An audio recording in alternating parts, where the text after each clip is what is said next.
back everyone to my Let's Play of Final Fantasy V, the Four Job Fiesta for TNV Small Critter Rescues. Last episode we saved right before we were going to get the second tablet here in this shrine.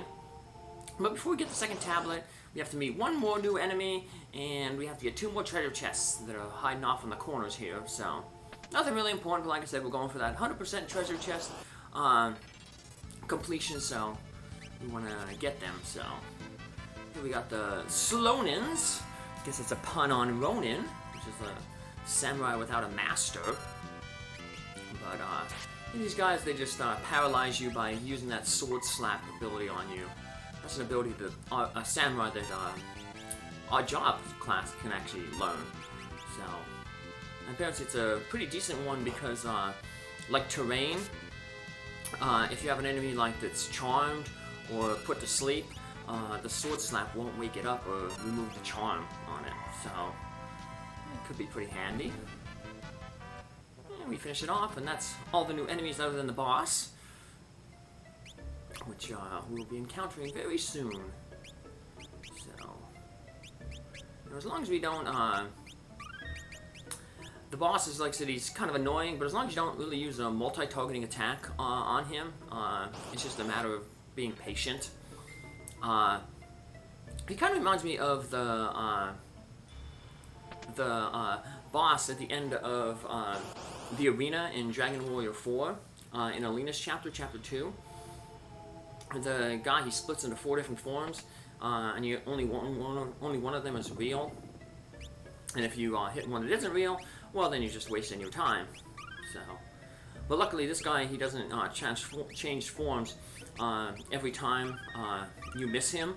So if you miss 3 times in a row, you know that the one that you didn't hit is the right one. And that kind of can help out a little bit, especially if you know, you get down to, say you missed 2 of them, and now you have 50% odds, and it's TNV's turn with the chicken knife. So he's gonna be doing a lot of damage here. So now, for some reason, he called himself Stoker here in the cutscene, but when we fight him, his name is Stalker. And sadly, he, like I said, you don't know which one he is at first, so it's just a matter of guessing. So hopefully, like I said, you get to the point where when you do have to guess, you're probably hitting, hopefully, with TNV. He does the most damage with that chicken knife. I actually get kind of lucky and hit quite a few times with the chicken knife. So, bad thing is, as you saw, these things are susceptible to instant death, but if you do instant death them, then they just revive. So yeah, Lenna, sometimes she'll hit with the assassin knife, and it'll cause it to, the doom to take place, but it just comes back. So yeah, that would be nice if it didn't come back, because then, you know, you're increasing your odds of hitting the right one all the time. But once you get down to 50% odds, if those substitutes we defeated stayed defeated. But so it takes a good 6 minutes to go through, but we're never really in any danger. I said, as long as you don't multi-target anything, he won't use the frost spell. We can prevent the frost spell a little bit by having somebody with a shield, with the ice shield. So that would help. Lenna actually has the ice shield right now. And now we want the chicken knife to start working. It's not working. It's causing us to try to run away. We get several runaways in a row, and I was pretty sure I knew exactly which one was going to be the right stalker to hit. The one good thing is sometimes we get the earthquake to happen, but this guy is floating in the air, so see, he resists earth. So I kept saying, you know, don't want to multi-target this guy, but since he's floating in the air, that quake doesn't hit him, so it doesn't trigger the counter for the multi-targeting earthquake. But hey, once you finish off the regular stalker, the real one, then the other ones will just end up disappearing. Sort of like how that Pantera enemy in the last episode, when we defeated the real one, the clones just ran away. And we got the second tablet. But we don't have no need to go back to the sealed castle to get any weapons, because we can't use any of the other legendary weapons.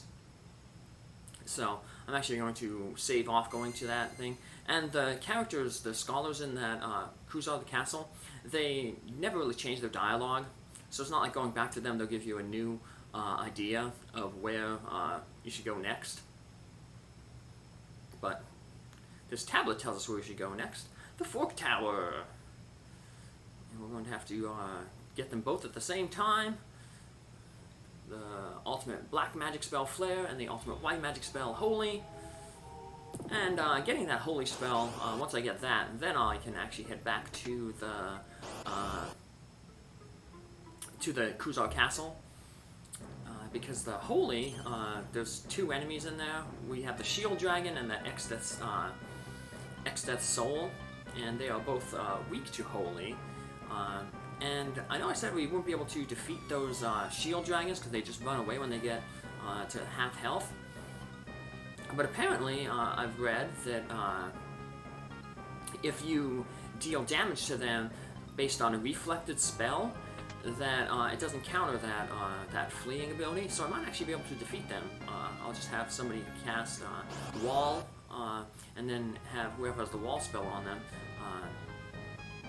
have a White Mage cast the Holy on them, and then reflect the Holy off the Wall spell, and that should hopefully not trigger the Shield Dragon's AI to run away.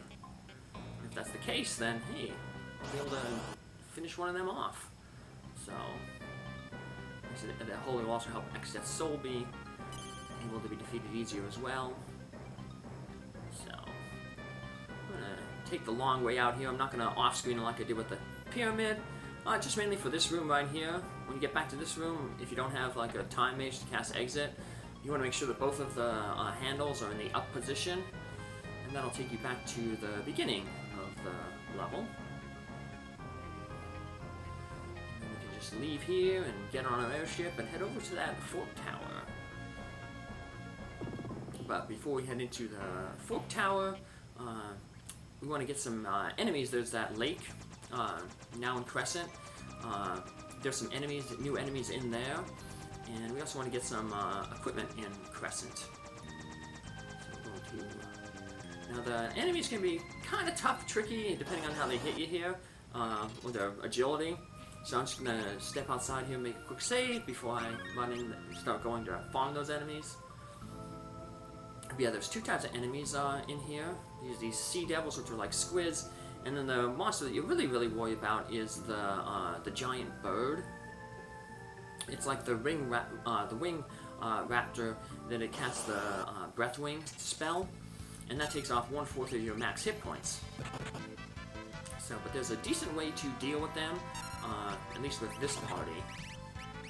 So, these Sea Devils weak to lightning, so we'll have Lenna, whoever's on Magic Knight, use the Bolt 3. And Whirlpool just drains hit points off things. It's almost like the Demi spell or the Quarter spell, where it reduces the character's, the enemy's hit points. But we can't really see if it's working or not.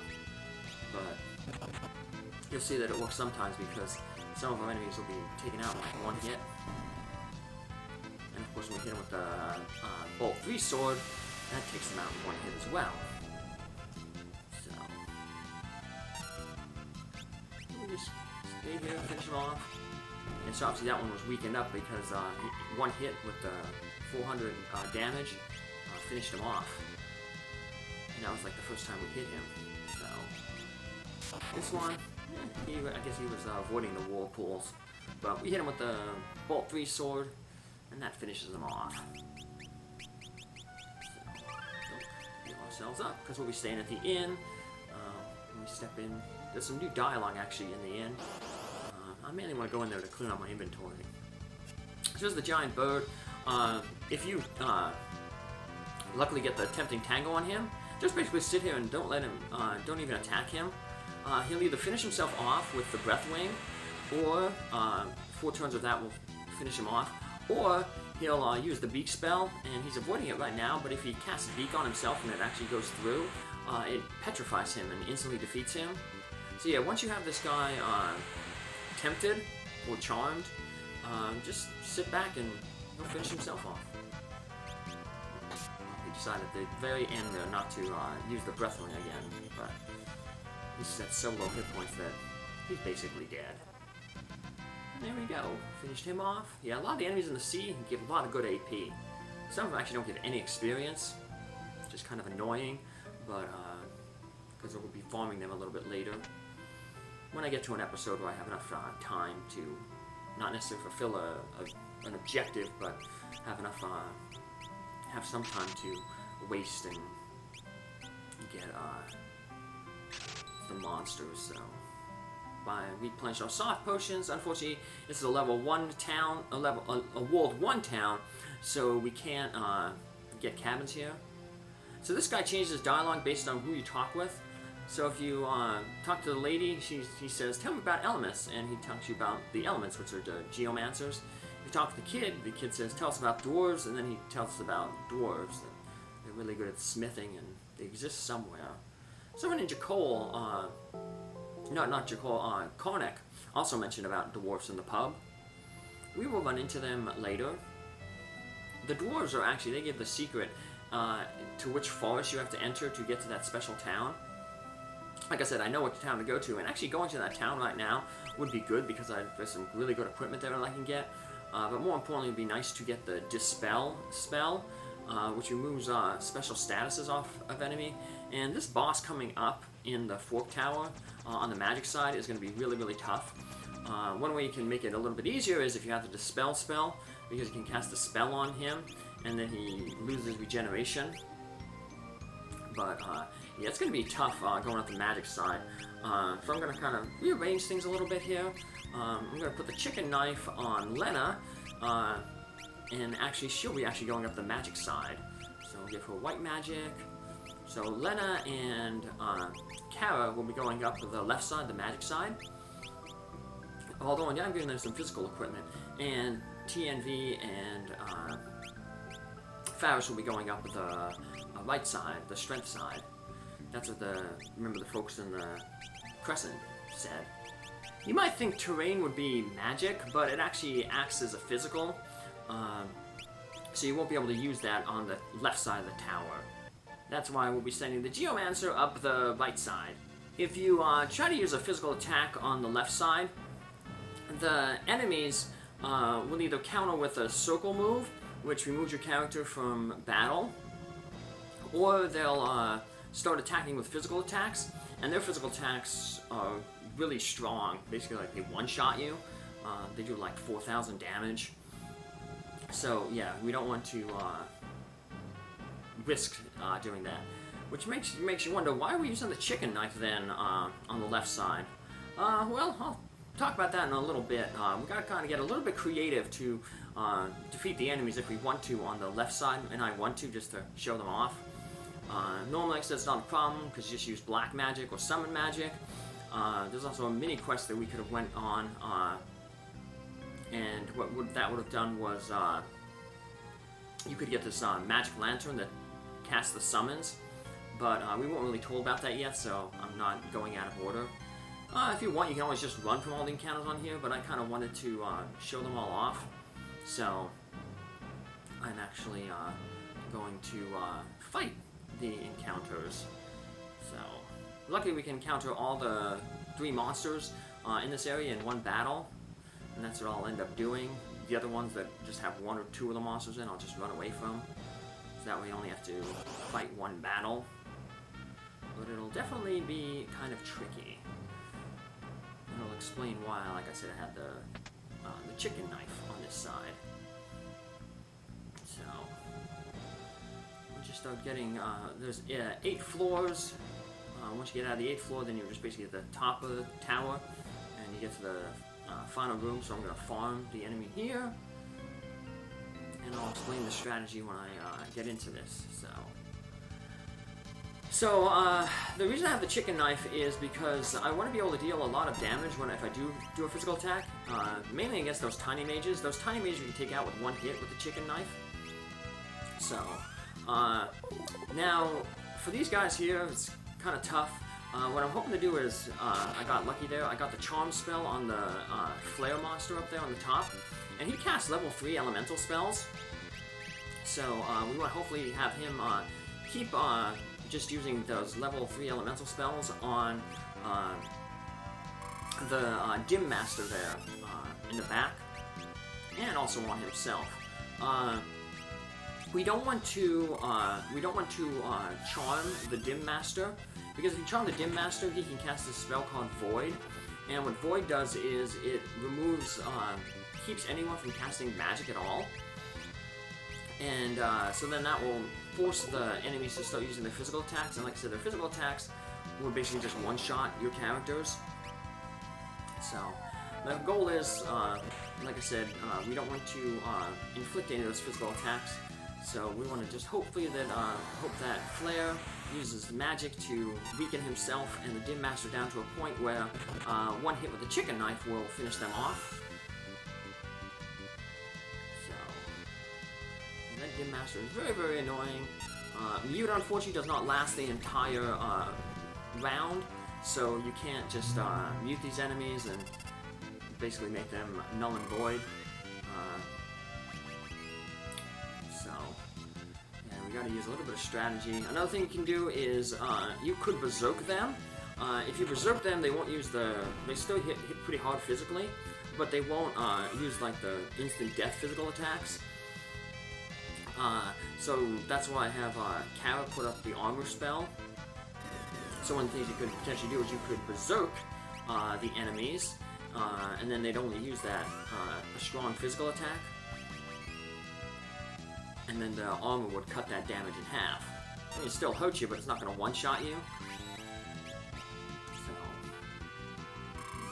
guys, they're really annoying. I think they're supposed to be called Time Masters, because another translation has it as Chrono Controllers. As you can see, they use a lot of time-based magic. Slow 2 to slow you down, haste on themselves.